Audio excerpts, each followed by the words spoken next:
Anime fans can be the most confusing people on earth. One minute they'd be begging for some action, and the next they'd be whining about too much action.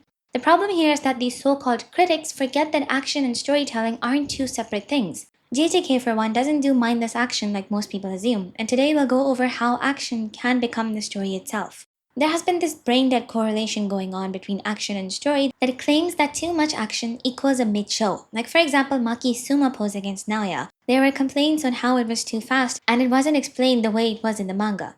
But let me ask you this: does the manga move? Do you realize how annoying it would be if they had to explain every last move to us? They already spend half their short lives explaining their curse techniques, so the least we can do is read. Though that's a high bar for JJK fans.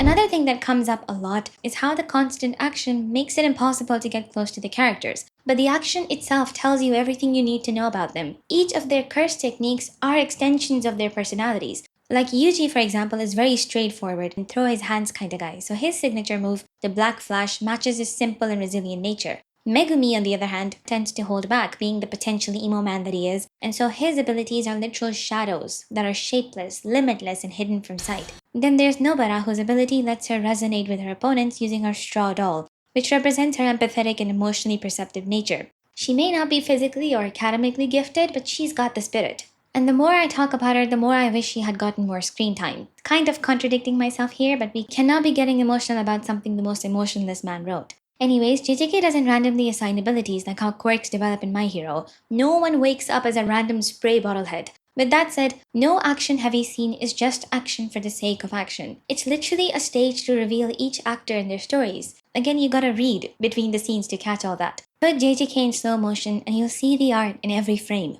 And talking about frames, how can we ever overlook all the underpaid labor that goes into this? Mappa employees literally sell their souls to bring JJK to life. They blend 2D and 3D CGI for backgrounds, meticulously rotoscope over live footage to create that smooth and realistic motion like the Hakari and Yuji scene, and use constant dynamic camera angles to make each scene feel alive. Like, take this Yuji and Higuruma fight, which came on for 5 minutes, but can take weeks of work from key animators, in-betweeners, effect artists, and compositors just to get to this level of fluidity. Just saying all this feels exhausting, so imagine how draining it must be when it takes up most of your life. These people aren't just injecting action into a story, they're storytelling through the action itself. And they do this on top of intense deadlines, like animating JJK Zero, a movie that would usually take 2 to 3 years, in 4 freaking months, and that too on tight budgets, and get pay that comes nowhere near the effort that goes into it. No amount of appreciation is ever gonna be enough for them. Every single fight scene in JJK Season 3 has been a masterclass in animation, direction, and storytelling.